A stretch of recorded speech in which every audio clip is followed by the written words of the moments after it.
সকাল থেকে একটানা বৃষ্টি হয়ে যাচ্ছে, ওয়েদারটাও বেশ ঠান্ডা ঠান্ডা। তাই ভাবলাম একদম ভোগের খিচুড়ির মতন করে খিচুড়ি বানাবো। শীতের সব সবজি এখনও মোটামুটি পাওয়া যাচ্ছে, তাই সেই সবজিগুলোকেই ভালো করে ভেজে নিলাম আলাদা আলাদা করে। আর কামিনী আতপ চাল আর সোনা মুগ ডালকে ভালো করে ধুয়ে ফুটতে দিলাম। একটা মশলা তৈরি করলাম আদা, কাঁচা লঙ্কা আর টমেটো দিয়ে। কড়াই একটুখানি তেল দিয়ে জিরে আর শুকনো লঙ্কা, তেজপাতা ফোড়ন দিয়ে সেই মশলাটাকেই দিলাম। তার সাথে দিলাম নুন, হলুদ, লঙ্কার গুঁড়ো, জিরের গুঁড়ো যেগুলো লাগে। ভালো করে কষিয়ে নিয়ে আগে থেকে সেদ্ধ করে রাখা চাল আর ডালের মধ্যে মশলাটা আর সবজিগুলোকে ভালো করে মিক্স করে নিলাম। ভোগের খিচুড়ি ভোগেরতেই ভালো লাগে, বাড়িতে হয়তো সেটার স্বাদ পুরোপুরি পাওয়া যায় না, তবুও খানিকটা চেষ্টা করলাম নিজের মতন করে।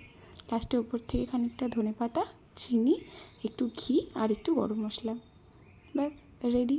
সবাই মোটামুটি খিচুড়ি বানাতে পারে, তাও আমি দিলাম চেষ্টা।